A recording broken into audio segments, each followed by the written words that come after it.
எல்லாருக்கும் வணக்கம்.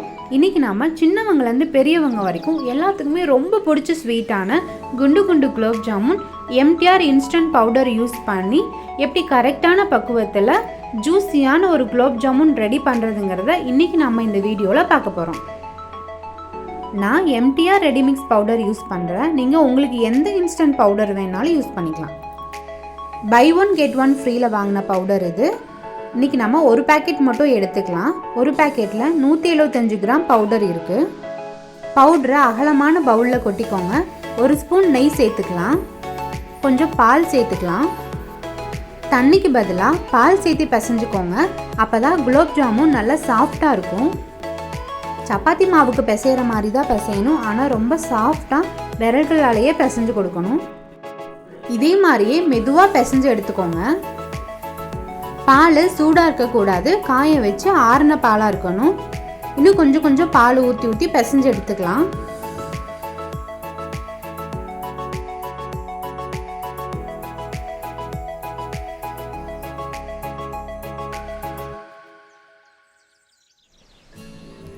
இதே பக்குவத்துக்கு பிசைஞ்சு எடுத்துக்கோங்க.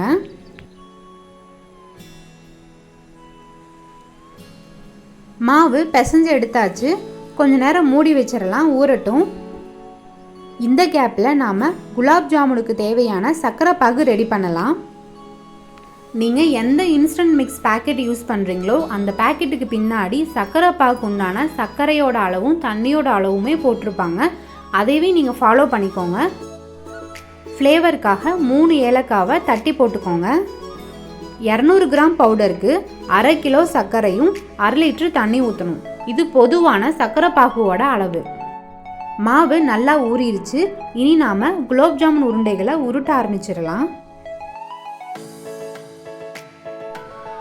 கையில் கொஞ்சம் நெய் தடவிட்டு உருண்டைகளை உருட்ட ஆரம்பிக்கலாம். அப்போ தான் உருண்டைகள் விரிசல் விழுகாமல் இருக்கும். நான் சின்ன சின்ன உருண்டைகள் உருட்ட போகிறேன். பாருங்கள், இந்த சைஸில். இதே மாதிரி லைட்டாக அழுத்தம் கொடுத்து உருட்ட ஆரம்பிங்க.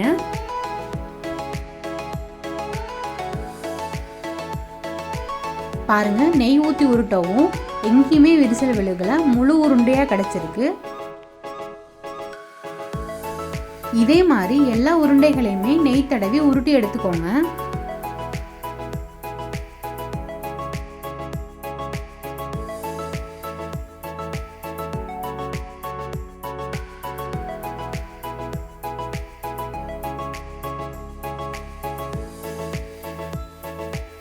பாருங்க, எல்லா உருண்டைகளையுமே ஒரே சைஸில் உருட்டி எடுத்தாச்சு.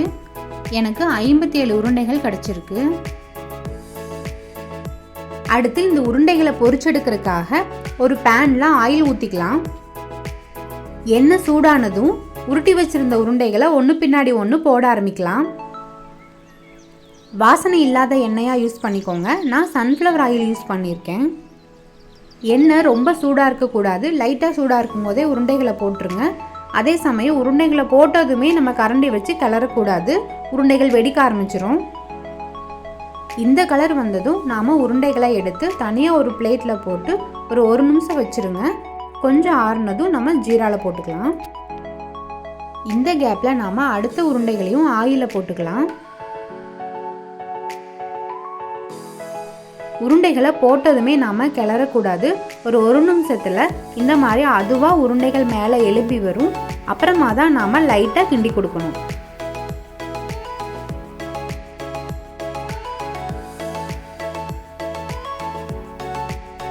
மீடியம் ஃப்ளேமில் வச்சே பொரிச்சு எடுத்துக்கோங்க. அப்போ தான் உள்ள மாவு நல்லா வெந்து கிடைக்கும். 1 நிமிஷம் ஆயிடுச்சு. ஃப்ரை பண்ணி ஆற வச்சுருந்த உருண்டைகளை சர்க்கரை பாகில் சேர்த்து லைட்டாக கிளறி விட்டுக்கோங்க. உருண்டைகளை போடும்போது சர்க்கரை பாகு சூடாக இருக்கணும். அப்போ தான் உருண்டைகள் ஜீராவை நல்லா உறிஞ்சு குலாப் ஜாமுன் ஜூஸியாக கிடைக்கும். அடுத்த ரவுண்டு போட்ட உருண்டைகளும் நல்ல கலரில் பொரிஞ்சு வந்துருச்சு.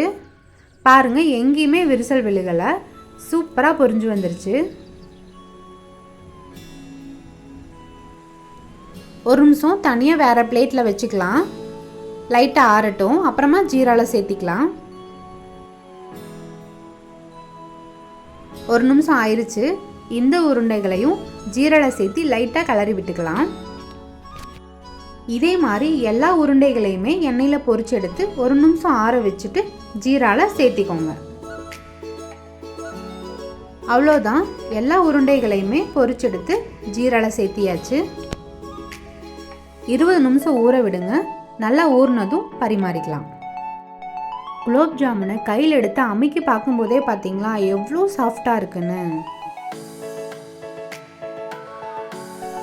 குலோப் ஜாமுன் ஜீராவை நல்லா உறிஞ்சு ஜூஸியாக கடிச்சிருக்கு பாருங்களேன். அவ்வளோதாங்க, எல்லாத்துக்குமே ரொம்ப பிடிச்ச ஸ்வீட்டான குண்டு குண்டு குலோப் ஜாமுன் ரொம்ப சாஃப்டாக ஜூஸியாக விரிசல் எதுவும் இல்லாமல் சூப்பராக ரெடி ஆயிடுச்சு. இதை நீங்களும் உங்கள் வீட்டில் ட்ரை பண்ணி பாருங்கள். ட்ரை பண்ணி பார்த்துட்டு மறக்காமல் கமெண்ட் பண்ணுங்கள்.